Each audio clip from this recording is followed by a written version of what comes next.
Crystal Gonzalez is a Mexican-American artist who grew up in Nevada and has been living in the San Francisco Bay Area for the past 11 years. She graduated with a BA from the University of Nevada and earned her master's in fine arts at the California College of the Arts. She is best known for her indie published graphic novel, In the Dark. The series is about a man named Fibble and his demon named Sin, who embark on a wild journey through a hell that has modernized itself to stay relevant in society. Fraught with demons who are addicted to Starbucks, use GPS systems, and love the internet, this dark comedy takes a satirical edge at religions, social mores, and modern culture. Her other comic works are Trash and Clash, Skitzo the 1920s Killer Bear, and S.A.H.U, the Super Android Hero Unit. She is actively drawing the fourth issue of the graphic novel In the Dark, a massive 56-page volume which she hopes to have completed by the end of the year. Crystal is also seeking to publish the first volume of S.A.H.U, Super Android Hero Unit, a sci-fi comic which has been available online and is now being turned into a printed comic. In addition to cartooning, Crystal is a 2D animator and the creator of the popular cartoon series Skitzo the 1920s Killer Bear, which is a twisted take on old 1920s cartoon surrealism and horror. Her works have been featured at the Charles Schulz Museum, the Museum of Latin American Art, and the Galería de la Raza in San Francisco. Crystal is also a fine arts painter and creates large-scale surreal acrylic paintings that she has exhibited in galleries around California and in the Bay Area. Thank you for joining us, Crystal. Hi, hey, happy to be here. Thank you for interviewing me. Of course. So let's start with the basics. How did you get into art? Yeah. How did I get into art? Well, Yeah. It pretty much started when I was a kid. It's been an ongoing thing. Ever since I was little, I was reading newspaper comics and watching a ton of cartoons. And it came down, I think, down to, like, I really loved drawing what I was seeing. I really got inspired. I was very imaginative and creative, so I always loved putting that onto paper, making stories. And then, the first comics I ever were drawing, I was probably like maybe 7 or 8, and they were 3-panel comics, kind of like the funnies of newspaper comics, because that was that was my first introduction to comics, was just the paper comics. So I basically kind of did like little panels, little gags and whatnot. It wasn't until later when we had at our school a local cartoonist come in and for like career day and talk about comic books and how, they make a living making comic books. And then I realized, oh my gosh, I could actually do this for a living. Like, that could be my job, So then I got really excited into that, and I started making more elaborate stories as a kid. And then it really became more serious, like after high school, once going into college. I went to the University of Nevada, and that's where I really started to hone, my love of the comic book as well as cartoons. I pretty much self-taught myself animation really early, like around 12 years old. And it was back, when you used pieces of paper and made flipbook stuff. But then I ended up finding an animation program for the computer. And, keep in mind, this was like 1995 or 96 or something. And so it was a really, really basic animation program that you ran in DOS, which is kind of dating myself now. But you ran it in the background. You had to run .exe, this program, and then you use your mouse to draw the pictures, digitally flip a page like you would a flip book, and then draw the picture again and again and again until you had an animation. But yeah, so I started very early. The question, I really got into art at an early age, and it's been my passion ever since. Oh, that's amazing. Thank you for that. So what are you selling? Like, what services do you have, or what can people commission you to do? So I'm a self-published comic book artist, and I do a comic book called In the Dark. This is issue 1, and on my web store you can find 3 issues, each one documenting a story about my main character. It's this guy right here. His name's Fibble, and the story starts off with him just going to get a cup of coffee one day when this giant pig demon from the underworld loves coffee, and he swallows the whole coffee shop that Fibble happened to be hanging out in. So he gets dragged down into hell, and it's a crazy madcap adventure, but it's a comedy. So a dark comedy with little pepperings of, I would say, social commentary. This one being the second book here. This is Idolatry. It's actually like a Hello Kitty, mass consumerism creature that he encounters in the second book, and then the third book, which I have here. And this one is more about the internet and creatures of the internet living in this underworld.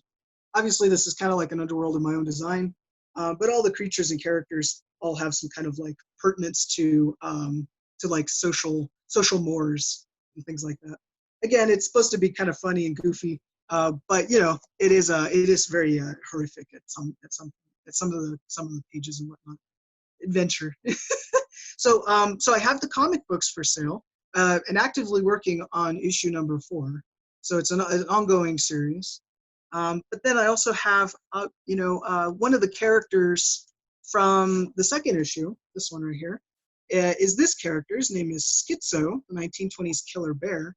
And I ended up making a lot of animations based on him. He's meant to be a throwback to like 1920s cartoons, Betty Boop, Felix the Cat, Popeye kind of stuff. Except he has more of a horrific twist, because the surrealism of 1920s cartoons was already pretty jarring and uncensored, but in his cartoons they go even a step forward in making them like cartoons that are supposed to be so destructive to you that you wouldn't want to watch the whole cartoon. But the cartoons I make them look like they're just snippets of his lost history. So I also have a plushie of him, Skitzo the bear, and you can actually click his ears and his eyes turn red. In the cartoon, which is primarily supposed to look like a black and white 1920s cartoon, when he gets angry or he goes schizo, because his name is Skitzo, his eyes turn red, which is kind of like impossible in a 1920s cartoon, but that's kind of the twist in the cartoons, is that this color appears, and then crazy maniacal things happen throughout it, and people die and stuff. Let's see, what else do I got? I also have some really cool stickers. These are stickers from In the Dark.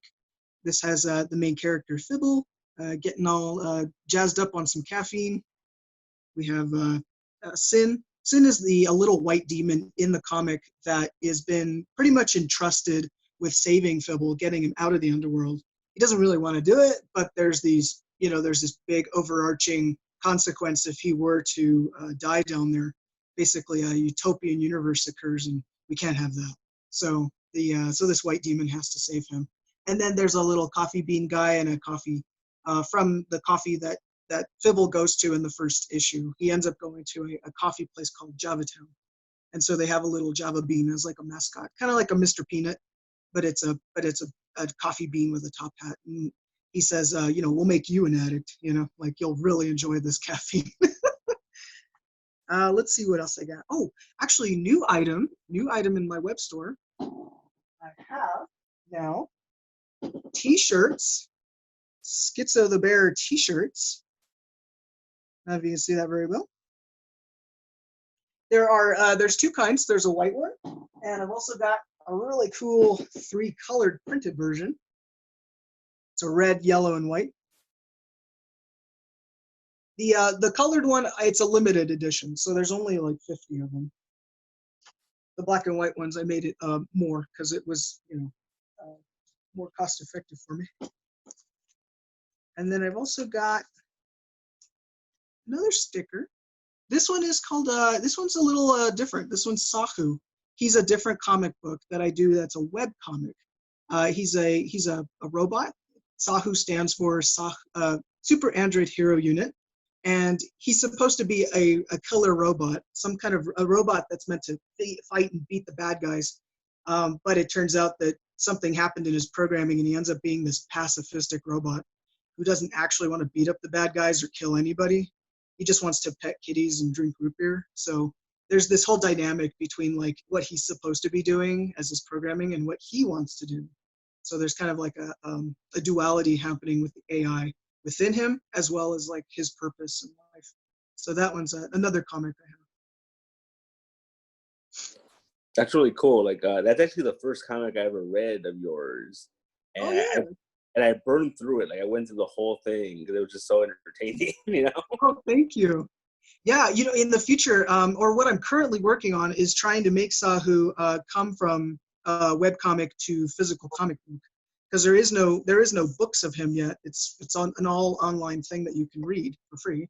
But I have always wanted to kind of make a physical book, have it in full color, because the main story is in a lot of pencil comics, so it's all black and white and very rough. But now I Mhm. want to kind of jazz it up and make it a good book to read. I get you. It's cool. So like, it's so crazy because like you kind of have like these two big comics, but they almost seem like complete opposites of each other. You know what I mean? um, yeah, I mean they have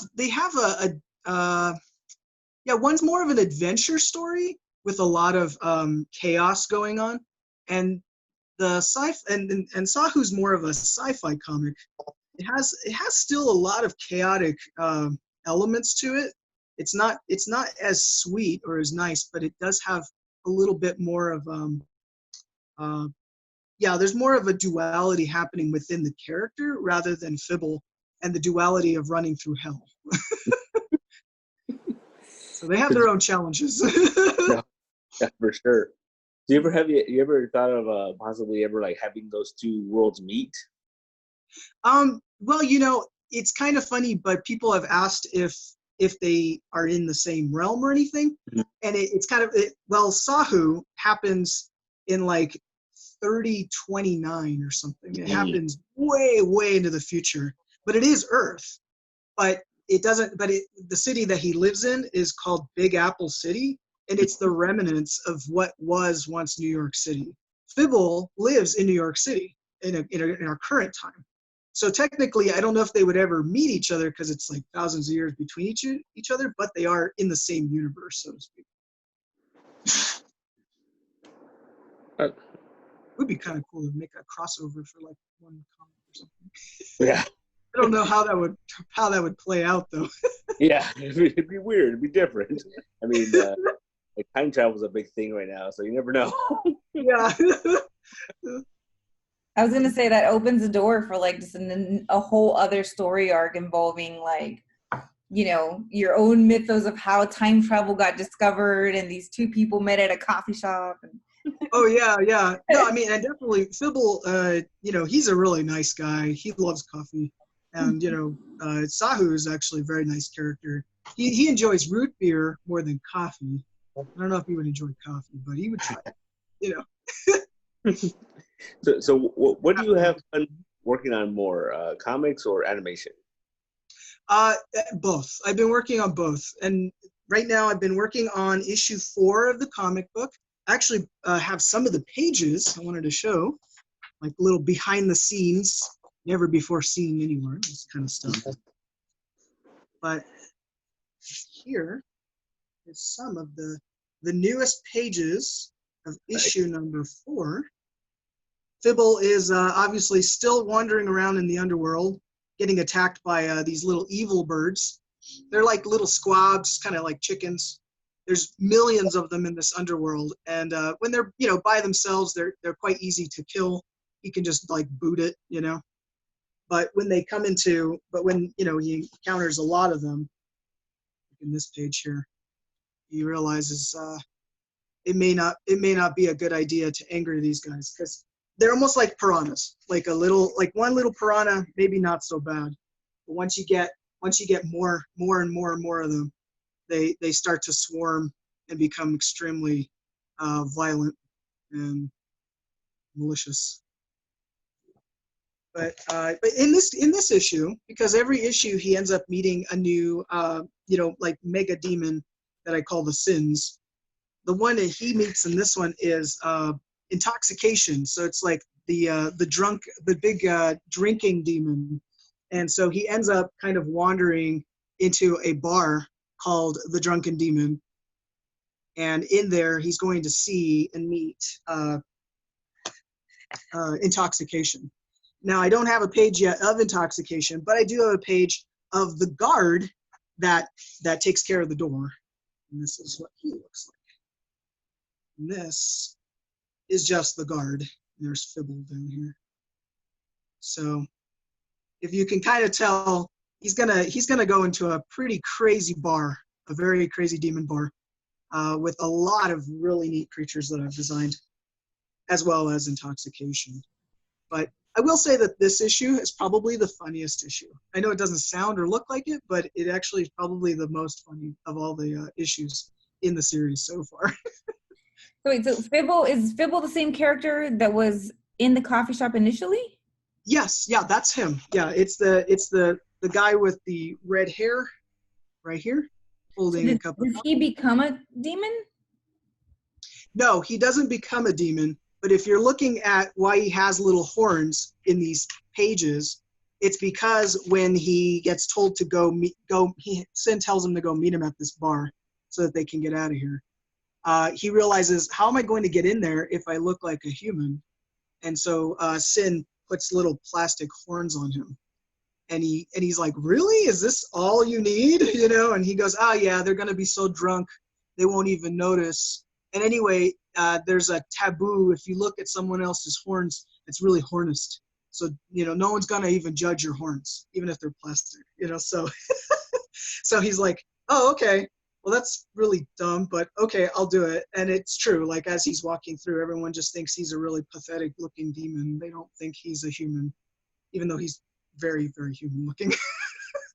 So some of my the creatures in the underworld are not very smart. I like that taboo. So how can people find you? So you can go on to, well, my main website is inthedarkcomics.com. Otherwise, I have an Instagram, I have Twitter, and I have YouTube. My YouTube channel has, which is a comic, that's the name comic, but there'll be links for you to check it out. But the YouTube channel has all the cartoons for Skitzo the bear. I am working on making a cartoon for In the Dark for Fibble and Sin. It's a long running process to try and get a more feature film looking kind of, you know, I want it to look really good. So that's still in the process. But when it comes to the other sites you can see me on, I also have a Facebook page. Yeah, there's a DeviantArt page as well. DeviantArt is where I also post a lot of artwork, as well as Twitter and Instagram. But if you want to get like a full, like, you know, rundown on all the things that I've created, all the other comics, S.A.H.U, as well as In the Dark, and some of the other comics I've done, you can go to my main site, which is inthedarkcomics.com. There's bios and stuff there too, so you can also see more about the characters themselves, as well as get some previews on the pages of the books. There's about there's several preview pages of where you can get issue 1, 2, and 3, and soon to be number 4. Real cool. So let's see, where did I go from this? So what inspired your main comic, like In the Dark? Where did that come from? Where did it come from? Well, you know, it started with I think I was making, well, okay, so when I was in school, I was making a little comic. Again, it was a 3-panel comic because I was very inspired by newspaper comics. And the comic starred a whole bunch of different other characters, but the two kind of main characters in it were Fibble and Sin, the demon and the guy. And they were little gag comics that I would draw. The name of the comic used to be If You Don't Get It, You're in the Dark. So that was kind of the initial start of where they began. And I loved these characters. I was really building on the dynamic between the two because, you know, he's living in his house and he's cursed with this white demon named Sin in his, you know, so he has this constant, like, you know, thing, you know, just tormenting him throughout the comic. But, you know, there's always this punch gag kind of thing that happened. And when I went into college, when I was kind of, you know, when I got out of high school and my comic in college, I ended up studying philosophy. I have a minor in philosophy as well as an art degree. And the whole idea kind of started growing from that, from those two characters into a bigger story that I wanted to tell with the two characters. Mainly the idea that what would be considered taboos or what are considered like social mores that, you know, are bad for us, and yet they're always constantly being, portrayed as good for us. So the first comic being Gluttony, it's really just all about caffeine addiction. Like, you'll love coffee, but they always say don't drink a lot of coffee. So I made a big giant creature that was kind of like the epitome monster of coffee. And the second issue being like the epitome monster of consumerism, him being like a half Hello Kitty Mickey Mouse creature, that eats worshipers, which are actually people who just buy too much Hello Kitty stuff, But no, that's kind of where it sort of grew from. It was like this whole philosophy that I was doing in my thesis about what it is between, like, in society, how we think about things or how we judge things, and yet how it's so ingrained in our pop culture, and it's so ingrained in how we enjoy things. So I liked to kind of make that like a duality, like Sin and Fibble are going through this underworld, but this underworld is really kind of a social commentary. It's not so much a hell, but rather like our own world, kind of personified by creatures that we all encounter every day. That's super cool. I really like that idea. Okay. So this is a question that we've been kind of asking everyone. How has a pandemic affected you? Like, how do you feel it's affected, like, your creativity, your productivity, or, your mental health habits, or just in general, how do you feel like the pandemic has affected you? Well, I do feel like it's been effective in terms of, like, there's no Comic Cons anymore. I don't get to really go out and see a lot of, my fellow artists. I can't even, you're not even supposed to really go and, hang out with friends or, comic artists. So we've been doing a lot more Zoom things, like where my friends are online all together and we all kind of just Zoom party it, to kind of keep that social interaction happening. But when it comes to like the conventions, it's like, well, it's too dangerous. You can't do it. So I understand it. It is very sad though, because it does pretty much cut this off from the public unless they go find it online. I can't introduce new people to it physically, through showing them as I would in a Comic-Con. But mentally, I'm okay. For me, I'm a kind of a hermit. I always was, like, you can imagine that person in the basement, constantly drawing and working, and I was kind of just doing that still, I guess now I can't go get food outside. I have to order it to come to me. So I guess I guess that is kind of a burden. I like a little fresh air, but no, I think like work-wise, I felt that, it gives me more time to really kind of just, focus on this and make sure that this is being done. Because if it's, if you swelter and you kind of feel too down on things, then you don't want to work. And when you don't want to work, you get mad because you're not making any work now, so it's like you have to continue to be, you got to push yourself forward and stay creative so that you keep those juices running. And so, for me, it kind of came to a point where I thought, all right, I have no Comic Cons to go to this year. So I'm going to dedicate this year to make sure that I really make some new stuff, make some books, get some cartoons out, really try to, pump up what I can do and what I can show so that next year, hopefully, when we have Comic Cons back in the run, I'll have a whole bunch of new things for fans and people to look at and enjoy.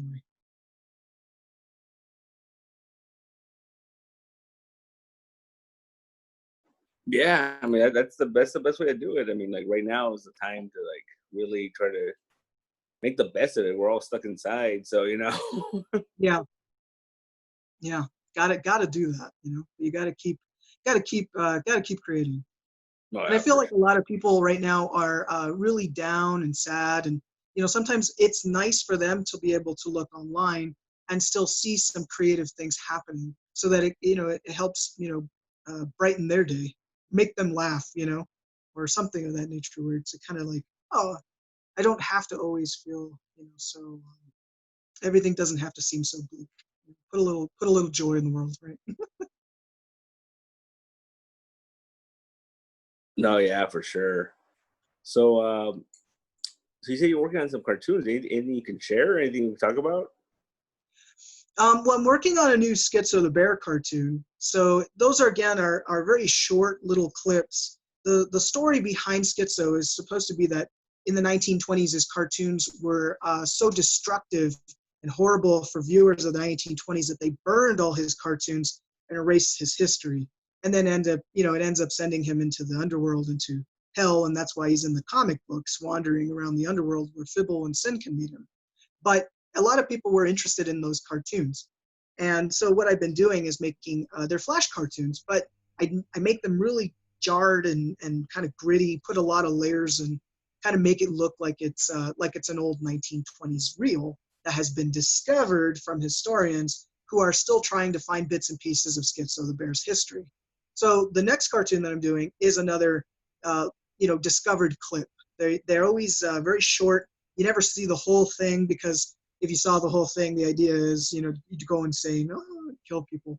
So the cartoons always kind of cut out like they've been burned, because they were all burned by some form or matter. But I like to put in the cartoons little info things at the bottom. Like if you ever read the author's notes of these cartoons, it tells you where they found the reel, what was the effects of this particular cartoon, based on newspaper reports and clippings, and basically just kind of like a little bit of history about the cartoon itself before you watch it. And then you get to watch them. So the next one I'm working on, I'm kind of hoping to get it done by the end of July, but we'll see. Could be August. But I am actively working on a new Skitzo the Bear cartoon. Lots of fans have been, they're very patient. I'm kind of slow on them. I'm a little bit of a snail. But every time I try to put one out, people, more Skitzo the Bear, yay. So I'm always happy to hear that, and always happy to, know that there's people anticipating the next one. That's really cool. Like, I love how you build like an urban legend mythology behind it all. Yeah. Well, yeah, it was kind of a good way to kind of make sure, because people are like, I've never heard of this character, because I made him up. He's supposed to be from the 1920s, but it's like, well, the reason you've never heard of him is because all his history was erased. So yeah, urban myth, history. That's super cool. Well, thank you so much, Crystal, for sharing with us today. We really appreciate you taking the time to sit down with us. And we will be showing all of your contact information so that people can take a screenshot immediately after this video. And yeah, thank you so much again. And until the next time, everybody. Yeah, thank you so much. Really appreciate it. Thanks for taking the time. Yeah, thank you. See you. Bye.